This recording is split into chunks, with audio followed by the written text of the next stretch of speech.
ایک دن موسیٰ علیہ السلام نے اللہ سے پوچھا، اے اللہ، اگر آپ موسیٰ ہوتے اور میں اللہ ہوتا تو آپ مجھ سے کیا مانگتے؟ اللہ نے بتایا، ایسا ہو نہیں سکتا۔ دوبارہ موسیٰ علیہ السلام نے پوچھا، اے اللہ، فرض کرے اگر ایسا ہوتا تو آپ مجھ سے کیا مانگتے؟ تب اللہ نے بتایا، میں صحت مانگتا۔ اللہ اپنے آپ کی جو تعارف قرآن میں کرتا ہے وہ علیم الغیب ہے، لطیف الخبیر ہے۔ اللہ کے جو علم ہے وہ لامحدود ہے، ہمارے سوچ سے بہت زیادہ ہے کہ ہم سوچ بھی نہیں سکتے کہ اللہ کے علم کیا ہے۔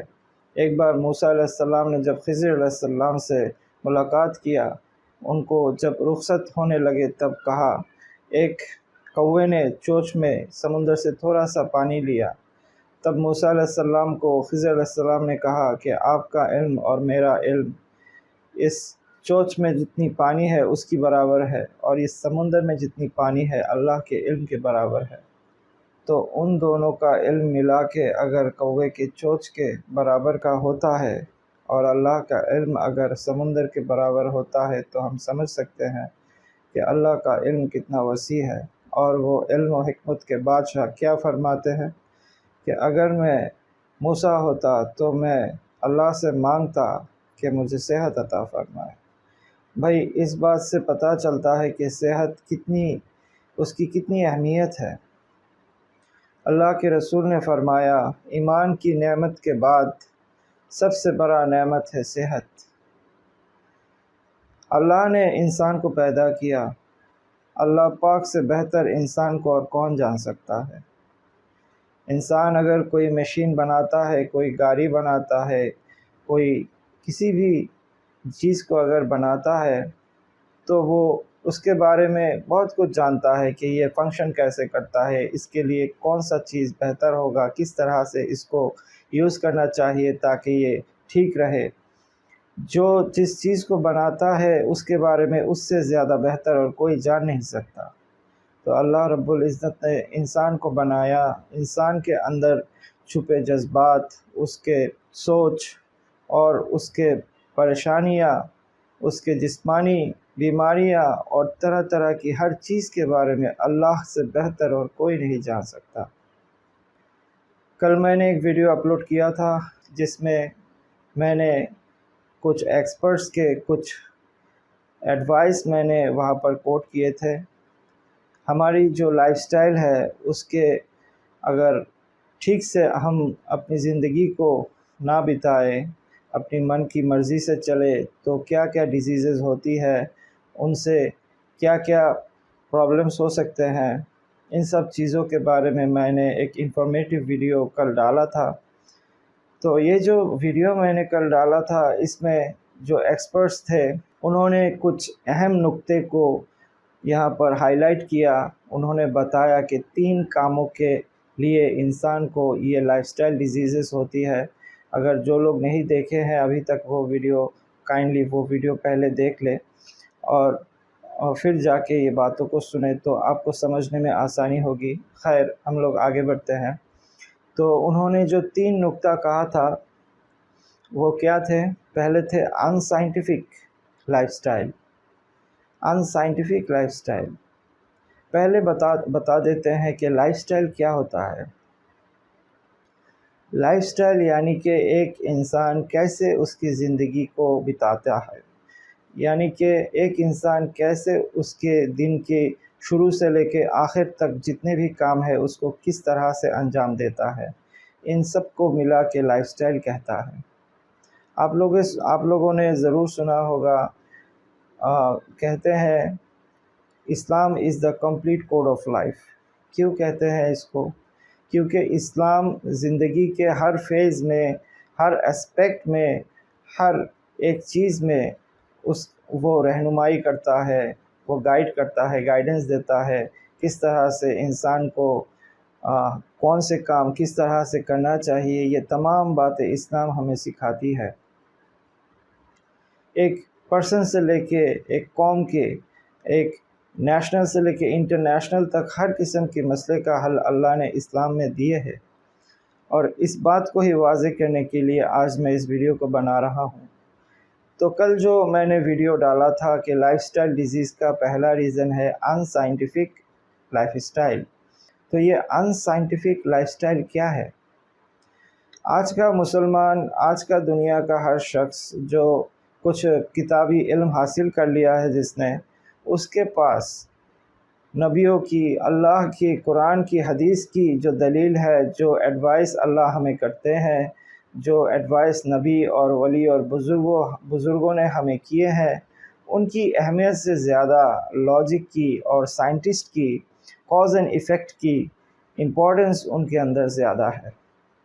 خیر کوئی بات نہیں، کیونکہ اللہ پاک بہت بڑے حکمت والے ہیں۔ اگر جس طرح سے بھی جائیں گے اللہ کی بات کو آپ سرخروہی پائیں گے۔ تو آج میں آپ لوگوں سے کچھ سائنٹسٹ کی کچھ ٹیسٹ اور ان کے زندگی کے پوری زندگی بھر انہوں نے جو ریسرچ کیے ہیں ان سے کیا رزلٹ نکلتا ہے اور کیا یہ اسلام کے ساتھ میچ کرتا ہے یا نہیں، ان سب چیزوں کے بارے میں بتاؤں گا۔ ایک سائنٹسٹ پیدا ہوئے تھے 1985 میں اور 1999 میں انہوں نے انتقال کیا تھا۔ تو اس سائنٹسٹ کا نام تھا نیتھانیل کلائنمین۔ وہ سلیپنگ جو ریسرچز ہوئے ہیں آج تک دنیا میں، وہ ان ریسرچرز میں وہ فادر تھے، یعنی کہ انہوں نے 1930 ٹو 1940 اس دوران میں وہ ایک غار میں چلے گئے ریسرچ کرنے کے لیے، اور وہاں پر کوئی کلاک، کوئی ڈیوائسز ساتھ نہیں لے کے گئے، اور وہاں پہ 40 سے بھی زیادہ دن انہوں نے بتائے، بہت سارے ایکوپمنٹ ساتھ لے کے گئے، اور اس ریسرچ سے بہت ساری چیزوں کا پتہ چلا ہے۔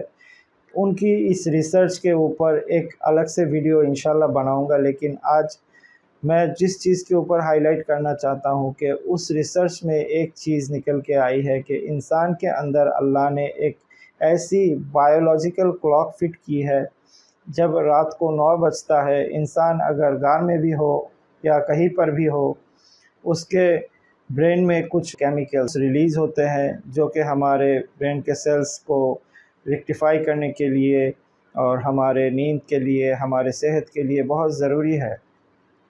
اس غار میں انہوں نے کوئی ایکوپمنٹس یعنی کہ کوئی گھڑی یا کوئی بھی چیز نہیں لے کے گئے تھے۔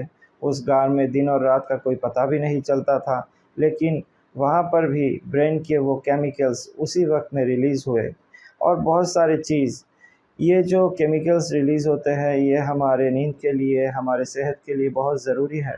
آج کا انسان جو کہ بہت ہی hard and fast life lead کر رہا ہے، اس کو اس کی نوکری ہے، اس کی فیملی ہے، اس کی پڑھائی ہے، ہر لوگ ان کی زندگیاں اس طرح سے ہو گئی ہے کہ رات کو سوتے سوتے 12 یا 1 بج جاتے ہیں، لیکن یہ ایک ان سائنٹیفک لائف سٹائل ہے۔ ہمارے نبی نے کیا کہا؟ عشاء کی نماز کے فوراً بعد سو جانے کو، ہمارے جسم کے اوپر بھی ہمارا حق ہے، ساری رات نمازیں پڑھنا، ان سب چیزوں کے لیے ہمارے نبی نے کبھی انکریج نہیں کیا۔ صحابہ کرام لگاتار 1 2 3 رات جب ہو گئے تھے تراویح کی نماز کے لیے نبی کے دروازے پہ کھڑے تھے، لیکن نبی نے ان کے ساتھ تراویح نہیں پڑھا۔ کیوں؟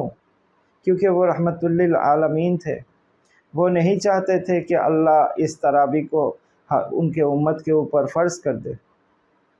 تو بھائی اسلام کی جو تعلیم ہے اس سے ہمیں پتہ چلتی ہے، نبی کی جو تعلیم ہے اس سے پتہ چلتی ہے کہ ہمیں کب سونا چاہیے۔ دوسرا جو سب سے بڑا اگزامپل ہے وہ ہے یوشینوری اوسومی۔ وہ ایک جاپانیز سائنٹسٹ ہے جو کہ 2016 میں یعنی 2016 میں انہوں نے نوبل پرائز پایا تھا۔ کس بات کے لیے؟ آٹوفیزی کے لیے۔ آٹوفیزی کیا ہوتا ہے؟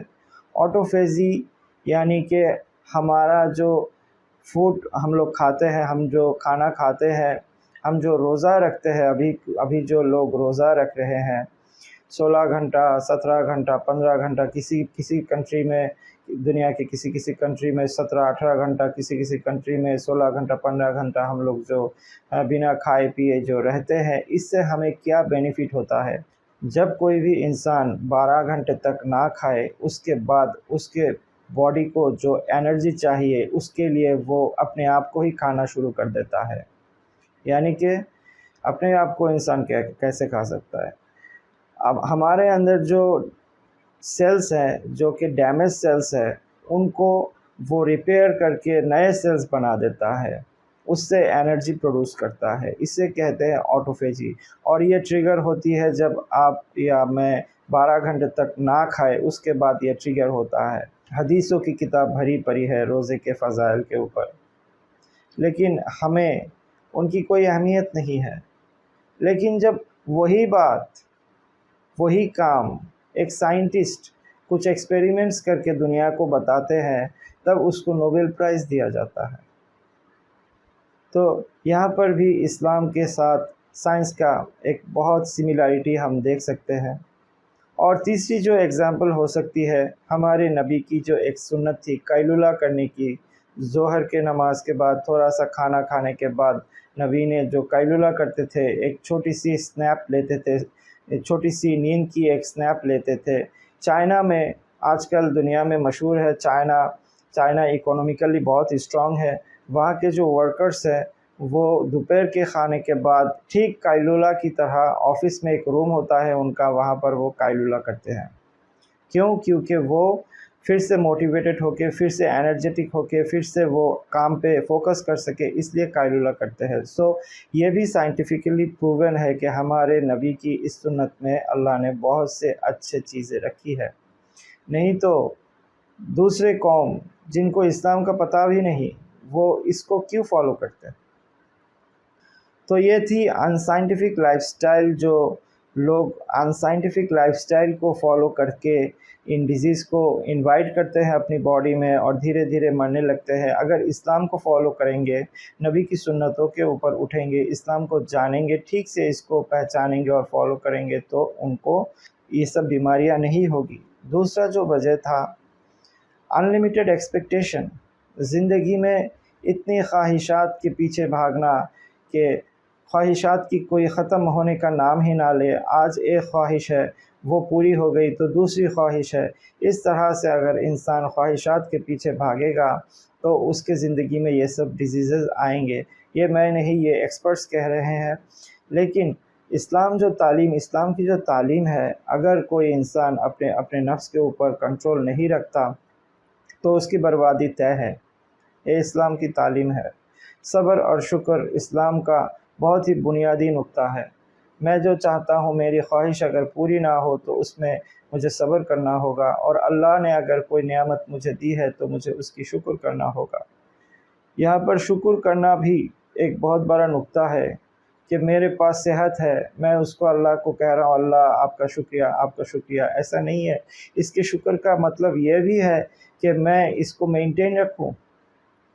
اللہ نے مجھے بہت ساری مال و دولت دی ہے، میں عیش و آرام کر سکتا ہوں، اور میں عیش و آرام کرتے کرتے قبر پہ چلا گیا اللہ کا شکر کرتے کرتے۔ ایسا نہیں ہے۔ مجھے اللہ نے عزت دی ہے تو اسے مجھے مینٹین بھی کرنا ہے۔ اللہ نے مجھے مال و دولت دی ہے، مجھے جو بھی نعمت اللہ نے دی ہے مجھے اس کو مینٹین بھی کرنا ہے۔ یہ بھی شکر کا ایک روپ ہے۔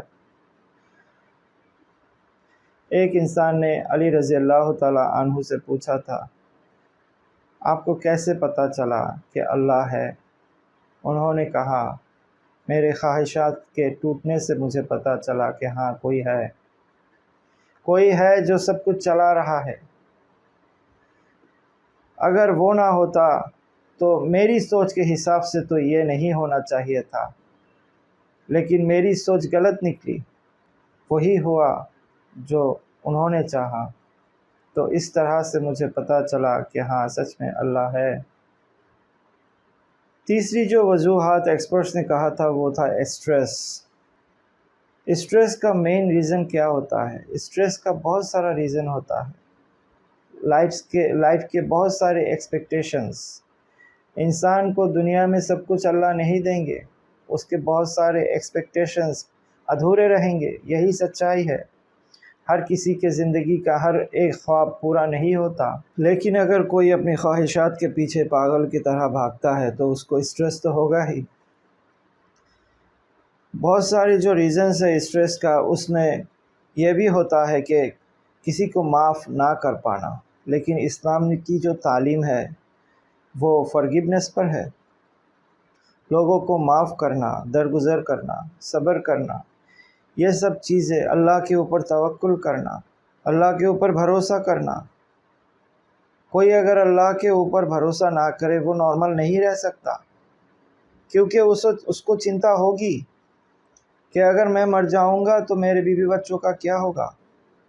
لیکن جس کو اللہ کے اوپر بھروسہ ہے وہ سمجھے گا کہ وہ رازق ہے، میں رہوں نہ رہوں وہ تو رہیں گے۔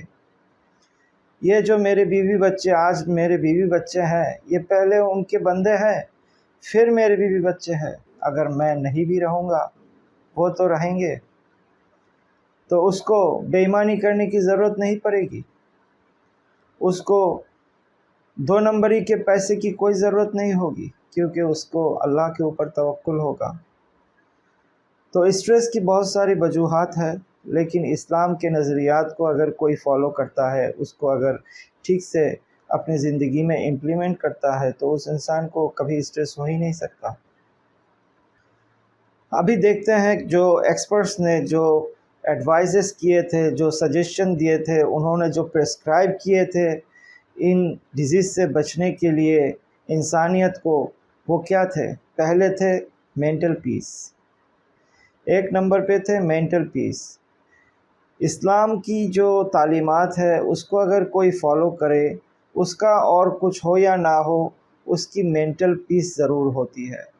انہوں نے جو تجویز دی ہے مینٹل پیس پانے کے لیے، پہلا انہوں نے کہا تھا پازیٹیو تھنکنگ، جو کہ اسلام میں ہے، اللہ کی نعمت کی شکر گزاری، یہی ہے پازیٹیو تھنکنگ۔ اس سے ہی ایک انسان پازیٹیو ہوتا ہے۔ اللہ نے مجھے کیا کیا نہیں دیا اس کے بارے میں وہ نہیں سوچتا، اللہ نے اس کو کیا کیا نعمتیں دی ہے اس کے بارے میں وہ سوچتا ہے۔ یہی ہے پازیٹیو تھنکنگ، یہی ہے گریٹیٹیوڈ، اور اس کے ذریعے انسان مینٹل پیس پاتا ہے۔ اور دوسرا جو آئیڈیا انہوں نے دیا تھا وہ تھا میڈیٹیشن، جو کہ ہزاروں سالوں سے ہمارے صوفیہ اکرام کرتے ہیں، اور بہت سارے ان کے مریدین کو وہ سکھاتے ہیں۔ تو یہ میڈیٹیشن اور مراقبہ ایک ہی چیز ہے۔ جو اسلام کے بارے میں کم جانتے ہیں ان کو ان سب چیزوں میں کنفیوژن ہو سکتی ہے۔ میں تو عالم نہیں، اگر میں کہوں گا تو یہ چیزیں لوگوں کو ڈائجسٹ کرنے میں شاید تکلیف ہو۔ میرے پاس ایک بہت بڑے بزرگ کا آڈیو فائل ہے جو کہ میرے دوسرے ایک چینل ہے اس میں نے ڈالا ہے، میں ڈسکرپشن میں اس کا لنک دے دوں گا، آپ وہاں پہ جا کے دیکھ سکتے ہیں کہ اسلام میں مراقبہ اور میڈیٹیشن کی کیا حیثیت ہے، اور قرآن اور حدیث کے روشنی میں کیا یہ جائز ہے یا نہیں۔ ان تمام چیزوں کو وہ بہت ہی خوبصورت انداز سے انہوں نے ڈسکرائب کیے ہیں۔ وہ کون ہے اس کے بارے میں بھی آپ کو ڈسکرپشن میں بہت کچھ مل جائے گا، تو وہاں پہ جا کے اس ویڈیو کو دیکھیں تو آپ کو پتہ چل جائے گا کہ یہ حق ہے یا باطل ہے۔ یہ کوئی ہندو کی، کوئی بدھسٹ کی کوئی ریچولز نہیں ہے، ایسی کوئی چیز نہیں ہے، ہزاروں سالوں سے یہ کرتے ہیں۔ ہمارے نبی نے بھی ہرا گوہا میں جا کے یہی چیز کیا تھا، جس کے ذریعے وہ اللہ سے کنیکٹڈ ہوئے۔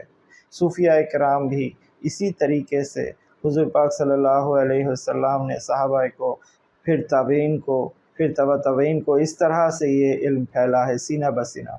تو آپ وہاں پہ جا کے اس کے بارے میں تفصیل سے جان سکتے ہیں، میں نیچے ڈسکرپشن میں لنک دے دوں گا انشاءاللہ۔ یہ تو ہے ان کی تفاصیل کہ مینٹل پیس کیسے آ سکتی ہے، لیکن اسلام اس سے بڑھ چڑھ کے کہتا ہے کہ مینٹل پیس ایک انسان میں کیسے آ سکتی ہے۔ کوئی بھی انسان جس نے کوئی کسی کا حق مارا ہو، جس نے کسی کے ساتھ ظلم کیا ہو، وہ کبھی خوش نہیں رہ سکتا، وہ مینٹلی پیسفل نہیں ہو سکتا۔ اور اسلام اسی بات کا تعلیم دیتا ہے، ہر طرح کی گناہ سے بچنا، لوگوں کے اوپر ظلم نہ کرنا۔ آج کی حالت ایسی ہے کہ لوگوں کو پتہ ہی نہیں کہ ظلم کیا ہوتا ہے۔ تو لگے ہاتھ میں بتا دیتا ہوں، ایک چھوٹی سی اگزامپل دیتا ہوں۔ قرآن کریم بھی ایک کتاب ہے، اور لائبریری میں ہزاروں کتاب بھی ہیں۔ اگر آپ قرآن کریم کو اگر کسی سیلف میں دوسرے بکس کے ساتھ اگر رکھ دیتے ہیں تو یہ جو کام آپ کریں گے، یا یہ کام اگر کوئی کرتا ہے تو یہ قرآن کے ساتھ ظلم ہے۔ آپ کی جو بیوی ہے اس کی عزت ایک ہے، آپ کی جو ماں ہے اس کی عزت الگ ہے، آپ کی گھر کی جو نوکرانی ہے اس کی عزت الگ ہے۔ اگر آپ ماں کو نوکرانی کا درجہ دیتے ہیں، نوکرانی کو ماں کا درجہ دیتے ہیں، تو ایسا نہیں ہوتا، اس سے ظلم ہوتا ہے کسی بھی چیز کو۔ آپ کے جسم کو اللہ نے اتنی خوبصورتی سے بنایا ہے، آپ اگر اس کے اوپر ظلم کریں گے تو یہ بھی آپ سے ریئیکٹ کرے گی، تب جا کے یہ سب ڈیزیزز آپ کے اندر ہوں گے۔ تو اسلام جو تعلیم دیتا ہے کسی کے اوپر ظلم نہ کرنا، گناہ نہ کرنا، اللہ سے اچھی امیدیں لگانا، شکر گزاری، یہ جو تعلیمات ہے اسلام کی، اس سے ایک انسان کو ذہنی سکون، قلبی سکون ملتا ہے۔ تو دوسرے نمبر پہ کیا تھا؟ Healthy food. اسلام اس کے بارے میں کیا کہتا ہے؟ دیکھیے، آج سے 1400 سال پہلے نبی نے اگر لوگوں سے کہتے کہ کھانے میں کاربوہائیڈریٹ ہے، پروٹین ہے، یہ ہے، وہ ہے، اتنے مقدار میں یہ کھانا چاہیے، وہ کھانا چاہیے، تو لوگوں کو سمجھ میں نہیں آتا۔ اس لیے ہمارے نبی نے بہت ہی آسان طریقے سے لوگوں کو سمجھا دیا ہے کہ پیٹ کو ایک حصہ اس کا خالی رکھو، ایک حصہ پانی سے بھر دو اور دوسرے حصے میں کھانا کھاؤ، یعنی کہ تمہارے پیٹ میں بھوک رہتے رہتے کھانا چھوڑ دو۔ تو آج کا جو سائنس ہے وہ بھی یہی کہتا ہے، وہ بھی یہی بات کو ہائی لائٹ کرتا ہے۔ نبی کی اس فارمولے سے اگر کوئی چلتا ہے تو اس کو ہیلدی فوڈ تو جو اس کی جو ہیلدی فوڈ کی جو پرابلم سے یہ ڈیزیزز ہوں گی وہ کبھی نہیں ہوں گی انشاءاللہ۔ تیسری جو ریزن تھی وہ تھی physical exercise, sufficient physical exercise. Allah نے قرآن میں کہا ہے، فجر کے نماز کے بعد زمین میں پھیل جاؤ، رزق کی تلاش کرو۔ میرے نبی نے کہا، میری امتیوں کے لیے سب سے برکت کا وقت ہے صبح صادق۔ صبح صادق میں جو انسان کام شروع کرتا ہے وہ دوپہر تک الحمدللہ اس کا سارا دن کا کام ختم ہو جاتا ہے۔ تو یہ جو پرسکرپشن میرے نبی نے، اللہ نے دیے ہیں، جو لائف سٹائل میرے نبی نے دکھائے ہیں، سکھائے ہیں، خود کیے ہیں، یہ تمام چیزیں ایسی ہیں جو کرنے سے ہمیں یہ سب ڈیزیز کبھی ہوں گی ہی نہیں۔ آج یہ ایکسپرٹس ریسرچ کر کے ہزاروں لاکھوں روپے خرچ کر کے جو چیزیں ہمیں بتا رہی ہے وہ ہمیں ہمارے نبی نے 1400 سال پہلے ہی ہمیں سکھا کے گئے تھے۔ کاش اگر ہم اس کی اہمیت کو سمجھتے۔ خیر، تو اس کے بعد چوتھے نمبر پہ جو چیز تھی وہ کیا تھی؟ وہ بریتھنگ ٹیکنیک۔ صوفیاء کرام جو ان کے مریدین کو جو مراقبہ کی تعلیم دیتے ہیں، اس سے پہلے وہ لوگ بریتھنگ ٹیکنیک کو کہتے ہیں کہ اس کو ضرور کرنا چاہیے۔ اس کو برین میں آکسیجن پھیلتا ہے اور برین تھاٹ لیس ہو جاتا ہے، انسان کی فوکس بڑھتا ہے اور بہت ساری چیزیں ہوتی ہے، تو اس کو ہی کہتے ہیں بریتھنگ ٹیکنیک۔ یہ بھی اسلام میں بہت پہلے سے ہی یہ ایک پریکٹس ہے جو مسلمانوں میں، جو صوفیاء کرام میں ہوتی ہے۔ جن کو ہر چیز میں غلطیاں نکالنے کا شوق ہے ان کو شاید یہ سب چیزیں ہضم نہیں ہوں گی، تو میں اس کے لیے کچھ نہیں کر سکتا، لیکن ایک لاجک سے سمجھانے کی کوشش کرتا ہوں۔ پہلے زمانے میں جب لوگ پیدل حج کو نکلتے تھے اور آج جب ہم لوگ ایئرپورٹ سے بائی ایئر سفر کرتے ہیں، حج میں جاتے ہیں، تو کوئی عالم یہ نہیں کہتا کہ یہ حرام ہے، شرک ہے، یہ ہے، وہ ہے، لیکن ایسی کوئی کام جس کو کرنے سے ہمارے عبادات میں، فوکس میں، ہمارے کنسنٹریشن میں اچھائی ہو، اس کو لے کے بہت سارے لوگ بہت ساری باتیں کہتے ہیں۔ یہ ان کی پرابلم ہے، میں اس میں کچھ نہیں کر سکتا۔ لیکن اگر کوئی چیز، فرض کرے آپ مسجد میں جا رہے ہیں، مسجد گھر سے دور ہے، تو آپ گاڑی لے کے نکل گئے ہیں تاکہ آپ کی جماعت نہ چھوٹے۔ اگر اس طرح سے کرنے سے اگر کوئی گناہ نہیں، تو یہ سانس کا مشق، یہ مراقبہ، اس کو کرنے سے اگر نماز میں خشوع و خضوع پیدا ہوتا ہے تو اس میں بھی کوئی حرج ہو نہیں سکتا۔ پھر بھی یہ اپنی اپنی بات ہے، اپنی اپنی نظریات کی بات ہے۔ ایک چھوٹا سا قصہ کہہ کے میں اس ویڈیو کو ختم کرنا چاہتا ہوں۔ سعودی کا جو بادشاہ تھا عبدالعزیز، ان کے زمانے میں جب ٹیلی فون کا جو انوینشن ہوا، تب سعودی میں، پورے سعودی میں انہوں نے ٹیلی فون کو ایجاد کرنا چاہا، اس کو فروغ دینا چاہا، اس کی لینڈ لائن کو، سپلائی کو، سب کچھ ٹھیک ٹھاک کرنا چاہا، لیکن سعودی کے جو عالم تھے اس زمانے کے، اس وقت کے، ان لوگوں نے اس میں ان کو پرابلم تھی، انہوں نے کہا کہ یہ ٹھیک نہیں ہوگا، یہ کوئی سازش ہو سکتی ہے وغیرہ وغیرہ۔ تو انہوں نے بہت سوچا، سوچ سمجھنے کے بعد ان کو، عالموں کو لے کے انہوں نے کہا کہ ٹھیک ہے، آپ لوگوں کی یہ جو آپ لوگ کہہ رہے ہیں اگر یہ صحیح ہے تو ہم لوگ ایک ٹیسٹ کرتے ہیں، ہم لوگ ٹیلی فون کی اس طرف سے قرآن کی تلاوت کریں گے اور اس طرف سے سنیں گے، اگر یہ شیطان کی کوئی چال ہے، یہ کسی کی کوئی سازش ہے، تو قرآن کی تلاوت کا آواز وہاں تک نہیں پہنچے گی، اور اگر پہنچے گی تو یہ سمجھ لیں گے کہ اس میں کوئی مسئلہ نہیں ہے۔ تو اس بات پہ متفق ہونے کے بعد یہ ٹیسٹ کیا گیا اور قرآن کی تلاوت بہت اچھی طرح سے دوسری طرف سنا گیا۔ اس کے بعد ان کی اور کوئی ایکسکیوز نہیں تھی۔ تو آج دیکھے کہ سعودی کتنا ڈیولپ ہو گیا ہے۔ دین کے بارے میں غلط فہمیاں نہ پالیے، جو چیز آپ کے لیے، اسلام کے لیے بہتر ہے، اس کو اپنے اندر پریکٹس میں لائیے، اس کو امپلیمنٹ کیجیے اور دوسروں تک پھیلائیے۔ تو بھائی پوری ویڈیو کا مقصد یہی تھا کہ اگر کوئی انسان اسلام کو اگر مانے، ٹھیک سے اس کو جانے، اس کو پریکٹس کرے، اپنی زندگی میں لائے، تو یہ ساری ڈیزیزز تو کیا، اس کو دنیا آخرت میں کوئی پرابلم ہوگا ہی نہیں، کیونکہ Islam is the complete code of life. اسلام کے اندر زندگی کے ہر اسپیکٹ کا سلوشن ہے۔ صرف کیا کرنا ہوگا، اسلام کو سمجھ کے اس کو اپنے اندر لانا ہوگا، صرف پڑھنا نہیں ہے، صرف سمجھنا نہیں ہے، اس کو کرنا ہے، اس کو اپنی زندگی میں پریکٹس میں لانا ہے، صرف باتوں میں نہیں، عمل میں لانا ہے، اخلاق میں لانا ہے، سوچ میں لانا ہے۔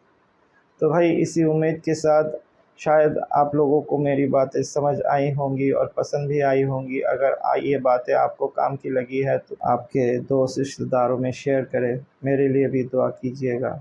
السلام علیکم۔